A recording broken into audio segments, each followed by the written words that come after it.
Saludos. Por la última vez en esta serie sobre Primera de Pedro. Estoy un poco triste por eso. He disfrutado mis tiempos con ustedes cada día. Ha sido una experiencia muy linda para mí poder tratar de alcanzarles y mostrarles el amor de Cristo por medio de este medio. Un poco diferente, pero una época muy diferente. Y el Señor nos ha seguido explicando, ayudando a entender y también aprendiendo cómo es amarle. Y contestar también a la pregunta que Él dio a Pedro. Pedro, ¿me amas? Sí, Señor, te quiero, respondió. Y nosotros con el deseo de no solamente querer al Señor, pero llegar al punto de la madurez de Pedro que se muestra en su carta 30, 40 años después, que había aprendido a amar al Señor. Llegar a esa profundidad de seguimiento, cueste lo que cueste. Y entonces por eso, la salvación, la sumisión, el sufrimiento, esos tres temas que muestra un hombre que ahora sabe amar al Señor. Y eso es lo que queremos hacer. Y al fin aquí vemos 3 versículos, la conclusión, la firma final de la carta, donde Pedro dice en versículo 12, por conducto de Silvano, a quien tengo por hermano fiel, os he escrito brevemente, amonestándoos y testificando que esta es la verdadera gracia de Dios en la cual estáis. La iglesia que está en Babilonia, elegida juntamente con vosotros, y Marcos mi hijo, os saludan. Saludaos unos a otros con un beso de amor. Paz sea con todos vosotros los que estáis en Jesucristo. Amén. Oramos. Padre, por esta última sección de esta carta linda, estamos aquí para aprender aún de esos saludos finales y algunos puntos logísticos. Gracias que más verdad también se incluye en estos versículos. Enséñanos hoy, entonces pedimos, anímanos por favor a andar en la gracia más y más cada día. En el nombre de Jesucristo oramos. Amén. A las preguntas, las últimas preguntas en esta serie.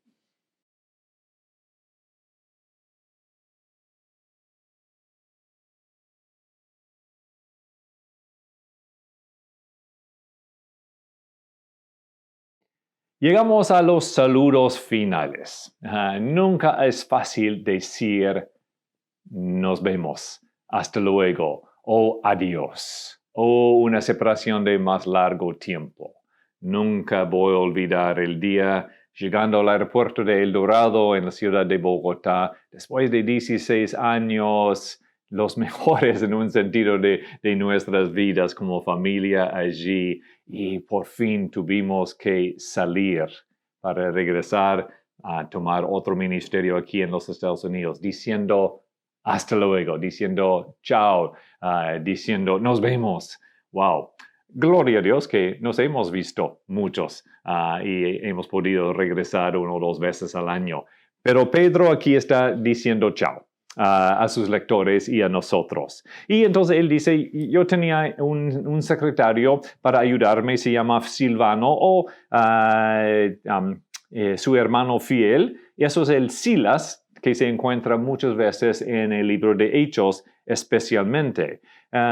Silas era un compañero muy cercano de Pedro aparentemente. Mira que es un profeta, fue un profeta, Hechos 15:32. Judas y Silas, que también eran profetas, consolaron y animaron a los hermanos con abundancia de palabras. Número 2, era un ciudadano romano. Entonces, una persona que tenía el nivel social como lo de Pablo. En Hechos 16:37, pero Pablo le dijo, después de azotarnos públicamente sin sentencia judicial y siendo ciudadanos romanos, nos echaron en la cárcel, y en este mismo párrafo dice que Silas era su compañero. Los dos estaban andando juntos, Pablo y Silas en Hechos 16, estando allí en Filipos. Y número 3, Silas o Silvano era un hombre principal en la iglesia primitiva.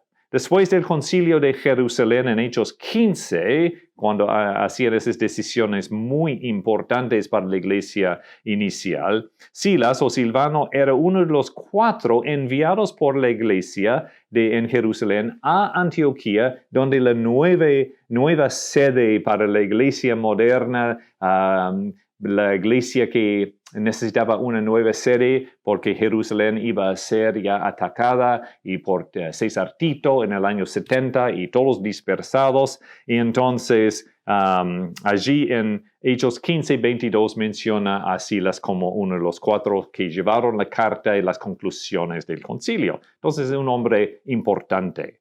Y 4, después de la división con Bernabé sobre si Juan Marcos debería viajar con él, entonces Pablo escogió a Silas como su compañero y entonces por un buen tiempo Silvano andaba con Pablo. Y ahora vemos que él ahora está andando con Pedro y está allí con él. Y 5, Silvano, quien al parecer fue el que escribió las palabras de Pedro por dictación, después las llevó esta carta a sus destinatarios correspondientes. Entonces, Silas, un gran hombre, ministrando al lado tanto de Pablo como de Pedro también parece. Y entonces en el versículo 12, entonces dice que les he escrito brevemente, número 1. Hay mucho más para decir. Bueno, escribió otra carta, pero esa, según de Pedro, aún más corta. Y Pedro seguramente tenía mucho más para decir, tal como yo a veces, y lo siento por haber extendido algunas de las sesiones más. Y número 2, exhortando y testificando que esta es la verdadera gracia de Dios. Eso fue su mensaje, la gracia de Dios. La salvación, aquí hay el gráfico del libro bosquejado para nosotros. La salvación, la sumisión, el sufrimiento. La salvación es la doctrina dinámica. Y entonces nuestro destino del cristiano por la gracia es la eternidad de gloria, como vimos la vez pasada. En cuanto a la sumisión, es el estilo de la vida del creyente y entonces es el deber del cristiano.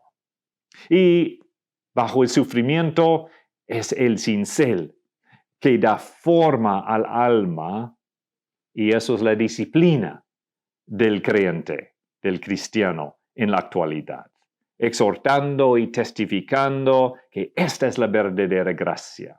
Y finalmente, estén firmes en ella, en las doctrinas, en las enseñanzas que Pedro ha dictado aquí. Y eso es su gran deseo para ellos. Pedro podría resumir su mensaje, por lo tanto, como un llamado a permanecer en la gracia. ¿Okay? La gracia gratuita, la gracia de Dios, la gracia que brinda todo, pero nosotros tenemos que permanecer en ella. Nosotros podemos desviarnos, podemos meternos en otras cosas, nosotros podemos como creyentes aún pecar todavía, pero eso no es deseable, eso no rinda en cuanto a el gozo y la paz y lo demás que viene cuando uno se permanece en la gracia. Aún así, deben permanecer en la gracia que los ha asegurado. La gracia no cancela el imperativo, sino que lo establece. Permanecer.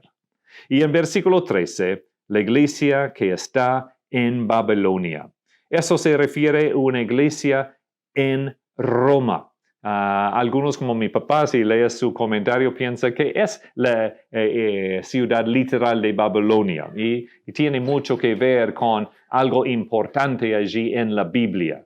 Pero probablemente es un podado, un término para decir que por la persecución que estaba pasando, Pedro estaba en Roma o está escribiendo a la iglesia en Roma allí. Marcos, mi hijo, es interesante que es el mismo Marcos que dejó a Pablo en su primer viaje misionero y Pablo después dijo, mi hijo me vale mucho. Y también aquí está ayudando a Pedro. Entonces Pedro y Pablo obviamente tenían una relación muy íntima, hasta que Pedro dice en su otra carta, las escrituras de Pablo son muy difíciles de entender. Entonces hay algo de hermandad y amistad allí. Entonces, la tradición indica que Pedro lo ayudó a escribir el Evangelio. ¿Ok? Entonces, Marcos, un compañero aquí, pasando mucho tiempo con Pedro y hay mucha influencia de Pedro en el Evangelio según San Marcos, porque Marcos no vio al Señor, no andaba con el Señor. Pedro sí, era como su testigo personal para escribir y tener los detalles que Marcos incluye. Y se ve la personalidad de Pedro en Marcos. Marcos, una palabra clave en ese evangelio es inmediatamente. Y eso es la naturaleza de Pedro, ¿verdad? Siempre corriendo, siempre buscando una experiencia más, siempre adelantando la causa. Entonces, ahí está la iglesia en Babilonia, con Marcos mi hijo, os saludan. Entonces él termina diciendo, versículo 14, saludaos con un beso de amor. Ahora, jóvenes, eso no les deja libertad para besar a todas las chicas lindas, más bien es cultural. Entonces ustedes también en Colombia, el beso mejilla por mejilla a todos, ¿no? Entonces, amor común, amor hacia todos. Entonces, hacia las personas de edad, a quienes mostramos honor por el beso santo, el beso de amor, tanto como a los ancianos, tanto como a los jóvenes y a los niños. Entonces, mostrando la unidad que tenemos en Cristo. Y termina con una frase tan común en las epístolas, paz sean con vosotros. En medio de su tema de sufrimiento, tener esa última frase de ánimo, paz sean con vosotros, siempre es muy bueno recibir. Y no es para todos. Paz sean con todos vosotros, los que estáis en Jesucristo. Entonces es como una forma final en que Pedro predica otra vez el Evangelio. Hay lectores que no conocen a Jesús y la paz de Dios no es para con ellos. La paz de Dios no va a llegar a ellos en medio de los problemas. Entonces, mi exhortación para ustedes también es averiguar que estén en la fe. ¿Han recibido a Jesucristo? ¿Tú has recibido a Jesucristo? Es único, es personal, es una relación con Cristo, en que uno pone su fe y su confianza en que Él nos salva. Él quita el pecado y nos da la seguridad de una salvación eterna por su gracia, por su misericordia, justificándonos, haciéndonos justos delante de Él en su perfección, algo que nosotros no podemos lograr, pero Él brinda. Eso es la paz con Dios y puede ser tuya. Tal como nosotros vemos aquí que la gracia de Dios en la cual estáis es la posición del creyente verdadero.